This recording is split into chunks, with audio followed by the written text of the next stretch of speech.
YouTube, how the heck you doing? This is Core Heroes Watcher of Realms. We're doing the Gladiator Gauntlet round 128 or round of 128 VOD review. So this is a pretty quick just session here, right? So let's go to personal record. We lost one defense, we won one defense, and then we 4-0'd our attacks.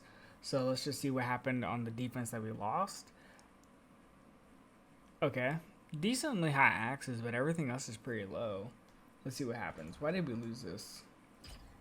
He's probably going to drop the Fool and then Maw. So let's see. Speed this up. He does that. So the Fool will die first. He should get insta-sniped. Good God. Yeah, he's gone. Alright, so let's see. Yovar starts doing damage. I realized one issue after these rounds occurred. But apparently my Reeve was in like damage gear, so that was a little bit troll on my end.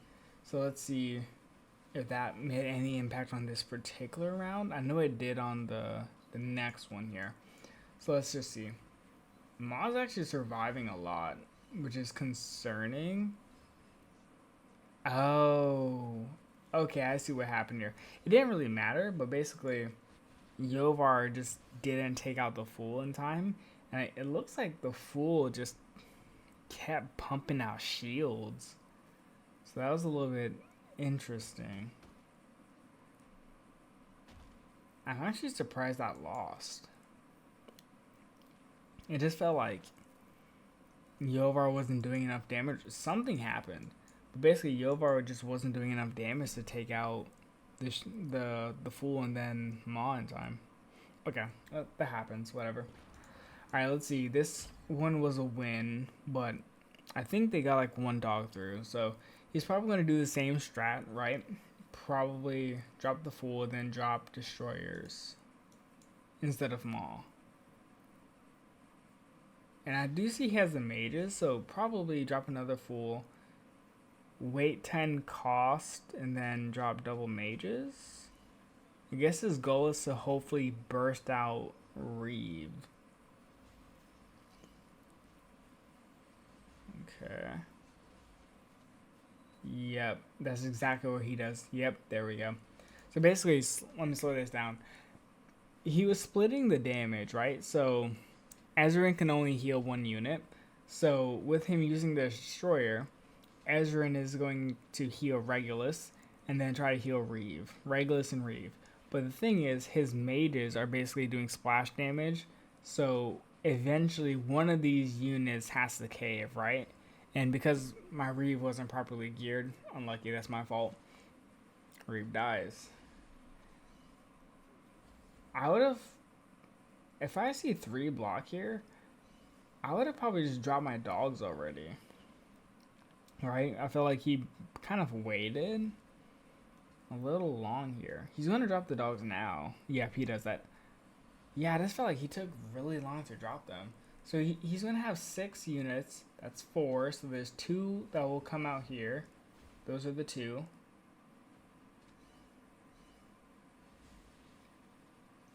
Oh.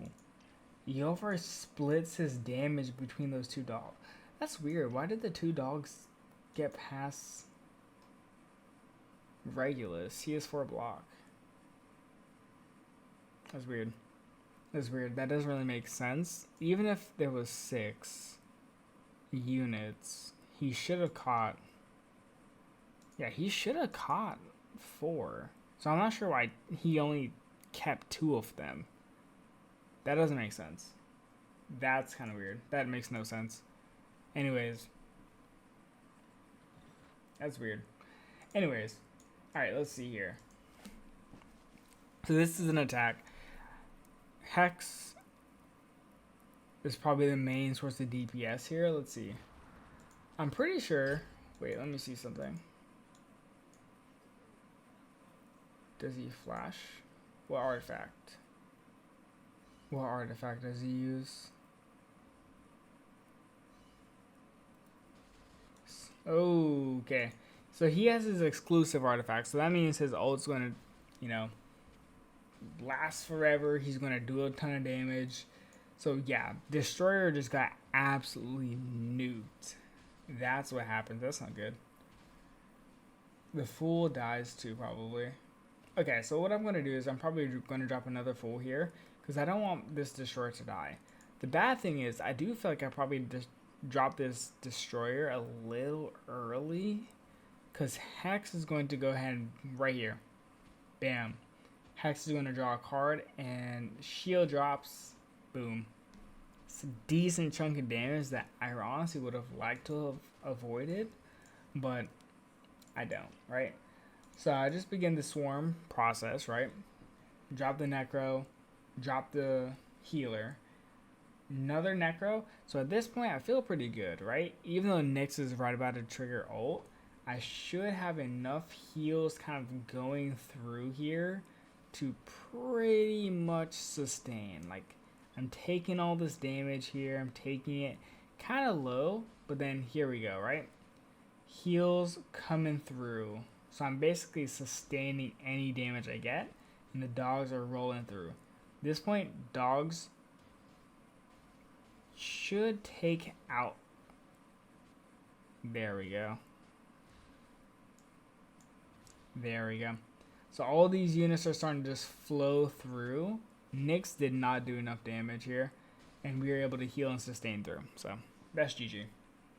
It's a pretty simple swarm. Basically, the whole process was just tank out the ults, and then ideally my heals will go ahead and out sustain whatever damage I'm taking, so that my Necros can pump out more units, and then the dogs just kind of seal the deal, really. So I'll probably do this again at least once. I actually do it right here as well, probably. So in this strat, I can easily tell what's going to happen. I'm going to drop the Epic Tank.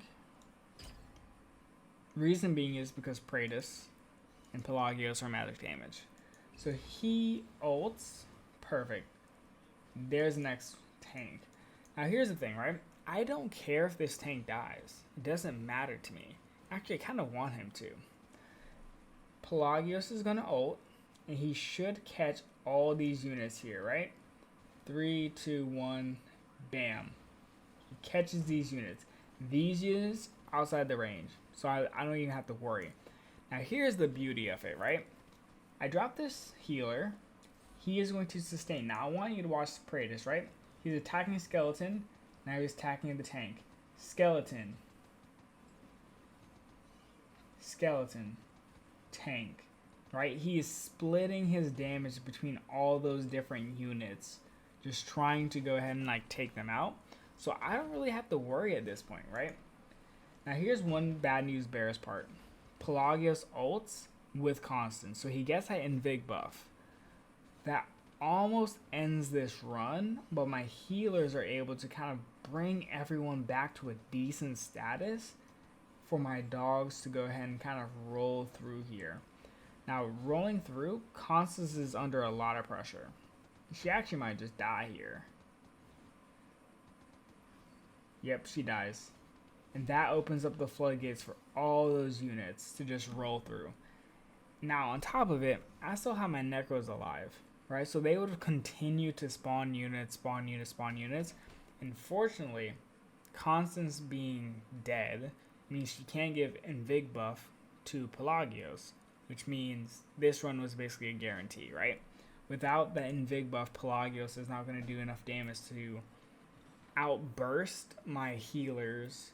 I think I had one healer. So outburst the healers and just the constant spawn of Necros coming out from the actual Necros themselves, right? The skeletons coming from the Necros, I apologize. So that's 2 wins. Third one. I do the same thing. This is just like a Necro season, I guess. So this is Comet though, so this is a little bit different. So I know a couple things, right?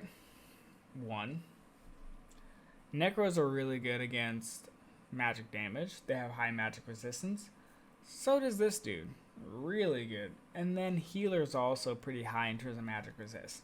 So everything that I'm seeing here, I'm only concerned about Hotsit. And as long as I can out-sustain Hotsit's damage, I'm fine. So let's go ahead and kind of run this. Comet ults, I'm taking no damage, right?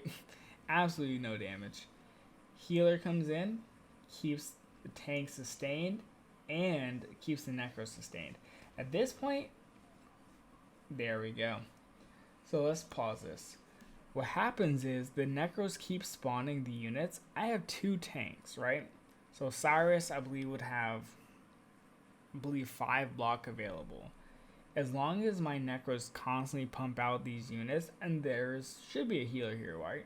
So that's 3 block already taken, plus whatever skeletons pop out. So that should be 4 more. So that's 7 units. That's going to go ahead and kind of open these units to come down here and trigger Hatsu ult. Once Hatsu has ulted, it's perfect. Because watch what happens now. All these units are going to spawn up. 3, 2, 1. Spawn. And then heals. Constance has nothing. She has no business here, right? She's just going to die. Especially once these dogs come through. Because Hatsu doesn't have ult, so she can't take out anything here. It's all stopped up. And if I really needed to, even if Hatsu does ult, I still have my necros that are alive that are probably going to spawn out another set, and I can run another set of dogs, right? So that's how that team really just functions there. Comet just does not do enough damage. Just general for GVG, Comet is not good enough because he doesn't really provide meaningful CCs, such as the slow or a freeze. Boreas does. And he doesn't provide enough damage overall to really become a threat. He's strong, right? He does a lot of damage, but not enough to go ahead and warrant major caution, really, because you can heal. You can heal through his damage. And even, here's the thing, with Boreas, even whenever he's not in ult, he still provides a CC. He will freeze the units, just with his normal attacks. Comet doesn't do that. So Comet's just not good enough. Alright, back to it. Silas. Alright, Silas is going to kill any unit I drop. It literally doesn't even matter. So I'm just going to drop the tank. I'm probably going to drop 2 tanks, right? So tank 1's going to go down. Or I might actually drop double necros. Okay, so I drop tank 2. Yeah, now I drop double necros. Wow, I don't. I guess I'm just going with the standard swarm. Okay, so here's what happens, right? Ajax should go ahead and ult pretty soon here, and he should take out some of these skeletons. What I want, ideally, is for all these units here to survive Ajax's ults. Because if not, then it's GG, right? So Ajax ults here. And I tank it. And this healer here is going to kind of solidify the deal, because he's going to run up here and just keep all these units topped off alongside the other healer here. So what you're seeing is Silas is going to do similar to what Praetus does. Silas is going to attack each low health unit. He's just sniping every single skeleton he can. He's working overtime, right? Trying to take them out. It doesn't matter though, because these necros are going to spawn 4 more every single time. And I'm able to run another set of dogs through. So at a certain point, Silas and Ajax are just not doing enough damage quick enough to prevent this swarm from occurring, right? So super simple. This was a pretty easy 4-0 in my opinion. I imagine the round of 64 is going to be a little bit more difficult, but yeah, pretty simple, pretty easy dubs. So anyways, hopefully you can go ahead and implement some of the swarm tactic. Realistically, it's just necro healer. Well, obviously you drop a tank first, right? Then necro healer, or necro, then healer, and then ideally, I personally like to just wait for 5 costs and then drop my dogs. And if things are looking like super good and I feel really confident, I'll wait for the 10 costs and drop double dogs and then kind of run through. But typically speaking, I rather just do the 3 dogs and try to end it as quickly as I can, because I don't want to run through another set of ults and then all my units are already low HP, right? And then my dogs just die in the process of trying to get through because my necros are dead and then my healer is gone and then I have no more tank, right? So up to you, right? I personally drop my dogs the second I get them. Anyways, that's Gladiator Gauntlet round number 2. I'll see